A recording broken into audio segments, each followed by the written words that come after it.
दिल्ली में भाजपा की राष्ट्रीय कार्यकारिणी के अंदर फैसला किया गया है कि जेपी नड्डा ही जून 2024 तक अध्यक्ष रहेंगे भाजपा के।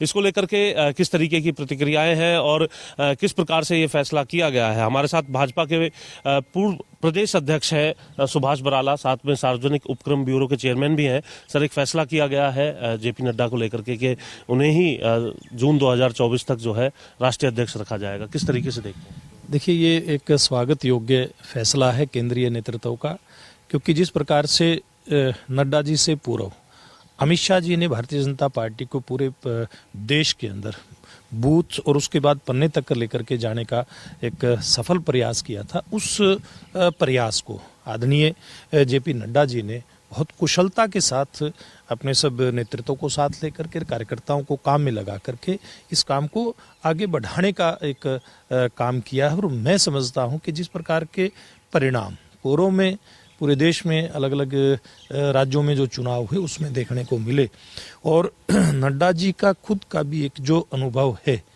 अखिल भारतीय विद्यार्थी परिषद से लेकर के और भारतीय जनता पार्टी में अलग अलग पदों पर रह करके काम करने का, उसका भारतीय जनता पार्टी को पूरे देश के अंदर लाभ मिला है। और भविष्य में जो लोकसभा का चुनाव होगा और इस दौर में जो विधानसभा के चुनाव आएंगे, निश्चित रूप से नड्डा जी के नेतृत्व में भारतीय जनता पार्टी और मजबूत होकर के और बुलंदियों को छूने का काम करेगी। जी, विधानसभा के कई राज्यों के अंदर चुनाव हैं, लोकसभा का भी आपने यहाँ पर जिक्र किया।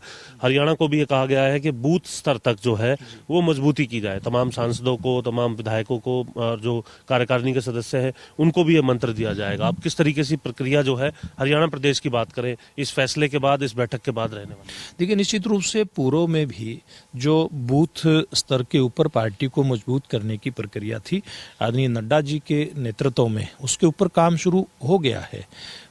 अभी भी हमारी पूरी टीम पार्टी की पूरे प्रदेश के हर बूथ के जो सूची है उसमें जो सूची का पन्ना है उसका कोई न कोई प्रमुख लगा करके, और वहाँ भारतीय जनता पार्टी किस प्रकार से विजयी हो भविष्य के लोकसभा के चुनाव और विधानसभा चुनाव में, इस बात का प्रयास नड्डा जी के निर्देश पर हरियाणा भारतीय जनता पार्टी ने शुरू कर रखा है। सर, जून 2024 तक का ये फैसला किया गया है, लेकिन अगले साल अगर हम बात करें तो जो है जून के बाद ही अगर हम कहें तो चुनावी बिगुल हरियाणा का भी बच जाएगा। अक्टूबर के अंदर चुनाव लंबित हैं 2024 में, तो किस तरीके से देखते हैं, उस पर किस तरीके का असर पड़ेगा?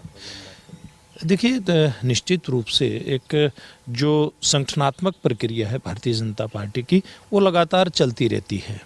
जैसे 3 साल में चुनाव भारतीय जनता पार्टी के संगठनात्मक होते हैं, लेकिन इस बार जैसे हमारे राष्ट्रीय अध्यक्ष श्रीमान नड्डा जी का जो कार्यकाल बढ़ाया गया है उस के चलते अब जो बीच में संगठनात्मक चुनाव होने थे वो आगे हुए हैं। और जहाँ तक हरियाणा की बात है तो वो फेरबदल जो भी जिस भी प्रकार का होगा, संगठनात्मक प्रक्रिया एक लगातार चलने वाली प्रक्रिया है, ये कभी रुकती नहीं है। तो इस प्रकार की उसका कोई असर भारतीय जनता पार्टी के ऊपर नहीं आएगा कि 24 में जब नड्डा जी के बाद कोई दूसरे अध्यक्ष आए तो केंद्रीय नेतृत्व ने फैसला करना है कि आगे नड्डा जी का कार्यकाल वो 1 साल के लिए बढ़ा है या भविष्य के लिए और बढ़ेगा कि नहीं बढ़ेगा। लेकिन फिर भी ये जो संगठनात्मक प्रक्रिया है ये लगातार चलने वाली है। जी, इसके अलावा अगर हम बात करें जिस तरीके से कार्यकारिणी की बैठक हुई है, कार्यकारिणी की बैठक में ये भी कहा गया है कि सभी जो चुनाव हैं उन पर खास तौर से जो है वो फोकस रखना है। 5 तारीख को जो कार्यक्रम है वो गुरु रविदास जी को लेकर के भी रखे गए हैं। वो कार्यक्रम किस तरीके से रहेंगे, उसके लिए किस प्रकार की ड्यूटियाँ जो हैं वो कार्यकर्ताओं की, नेताओं के लिए? देखिए, रविदास जी की जयंती के ऊपर 3 स्थानों के ऊपर कार्यक्रम होना निश्चित हुआ है, और इन तीनों ही कार्यक्रमों के लिए अलग अलग जिम्मेवारियां नेताओं की लगी है। उस टीम ने अपना काम शुरू कर दिया है, और ये आप पिछले 8 साल से देखते आ रहे हैं हरियाणा में मुख्यमंत्री मनोहर लाल जी के नेतृत्व में इस प्रकार के जितने भी हमारे संत महात्मा महान पुरुष जो हुए हैं उनकी जयंतियों को समाज को साथ लेकर के और सरकारी सत्र पे मनाने का एक अभियान जो पिछले सालों में लिया गया है। निश्चित रूप से अभी भी संत रविदास जी हमारे भक्ति काल के प्रमुख संतों में से एक रहे हैं। उन्होंने बहुत सहज और सरल भाव से समाज को बहुत कुछ देने का काम अपनी जो उनकी वाणी है, उनकी जो लेखनी है, उसके माध्यम से उन्होंने किया है और सरकार इस काम को आगे बढ़ा रही है। और जो भी ये 3 स्थानों के ऊपर कार्यक्रम होंगे, निश्चित रूप से सर्व समाज की भागीदारी इन कार्यक्रमों के अंदर होगी और भव्य कार्यक्रम जो ये होंगे उनका असर निश्चित रूप से सामाजिक समरसता बढ़ाने में हम लोगों को देखने को मिलेगा। सर, राजनीतिक सवाल आपसे ज़रूर कर लेते हैं क्योंकि आप टोहाना से आते हैं, टोहाना के विधायक हैं। यहाँ पे टोहाना में सरपंचों का सम्मेलन ई टेंडरिंग को लेकर के, ये तमाम चीज़ें आजकल काफ़ी चर्चा में है। दूसरी तरफ जजपा में भी अलग अलग बयान देखने के लिए मिल रहे हैं जो कि आपकी गठबंधन की साथी है। नैना चौटाला, दिग्विजय चौटाला समर्थन करते हुए नज़र आते हैं, तो वहीं जो देवेंद्र बबली हैं पंचायत मंत्री, उनके बयान जो है कुछ अलग नज़र आते हैं। डिप्टी सीएम भी जो है इसी प्रकार के बयान जो है वो देते नज़र आते हैं। आप किस तरीके से देखते हैं? देखिए, जहाँ तक जजपा के नेताओं का बयानबाजी का कोई सवाल आता है, निश्चित रूप से अलग अलग बयानबाजी देखने को मिलती है, लेकिन क्यों है और किस कारण से है, इसका जवाब तो अगर वो लोग देंगे, संबंधित लोग देंगे जो सवाल और जवाब करने वाले हैं, तो निश्चित रूप से अच्छा होगा। टोहाना के अंदर ये भी मामला देखने के लिए मिला है सर, कुछ ग्रामीण जो है विषय उठा रहे थे कि सड़क जो है वो बनाई गई, नरेगा की सड़क थी, लेकिन उसका पैसा रिलीज़ हो गया है लेकिन वहाँ कोई कार्य नहीं हुआ है। क्या ये तमाम विषय आपके संज्ञान में भी आए हैं?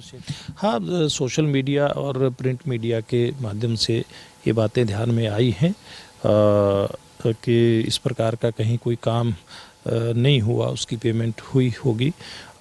लेकिन ये सारी चीज़ें मुख्यमंत्री जी निश्चित रूप से अपने संज्ञान में लेकर के कहाँ इस प्रकार की समस्याएं हैं और क्यों हैं, इसका वो फैसला करेंगे। और क्योंकि विरोध के समय में सर इस तरीके की चीज़ें आए, एडवांस पेमेंट हो जाए, आप मानते हैं, कितना ठीक मानते हैं? देखिए, जहाँ तक मुख्यमंत्री मनोहर लाल जी ने करप्शन के खिलाफ जीरो टॉलरेंस के अभियान को लेकर के काम शुरू किया हुआ है पिछले 8 साल में, अगर इस प्रकार की कोई घटनाएं होती हैं तो लोगों को जो, और ख़ास करके विरोधी लोगों को उंगली उठाने का तो मौका मिलता है। और मुख्यमंत्री जी किसी भी सूरत में नहीं चाहेंगे कि सरकार के काम में किसी को भी उंगली उठाने का कहीं मौका मिले। निश्चित रूप से मुख्यमंत्री जी इन बातों का संज्ञान ले भी लिया होगा और नहीं लिया होगा तो ज़रूर लेंगे। शुक्रिया बात करने के लिए। तो सीधे तौर से एक और जहां जेपी नड्डा को 1 साल के लिए और कार्यकाल बढ़ाते हुए जिम्मेदारी दी गई है, उस पर अपनी प्रतिक्रिया जो है पूर्व प्रदेश अध्यक्ष सुभाष बराला की तरफ से दी गई है। वहीं दूसरी तरफ ई टेंडरिंग को लेकर के जो विषय बना हुआ है, उस पर कहना है कि जो बयान दे रहे हैं वही इस पर अपनी सफाई दें कि आखिर इस प्रकार के बयान जो है उनकी तरफ से क्यों दिए जा रहे हैं। और ई टेंडरिंग का जब मसला चल रहा है उस वक्त अगर टोहाना के अंदर ही एडवांस पेमेंट हो जाती है तो इस पर मुख्यमंत्री जरूर संज्ञान लेंगे, ये उम्मीद वो जताते हुए नजर आ रहे हैं। चंडीगढ़ से कैमरामैन ललित के साथ जितेंद्र चौधरी, खबरें अब।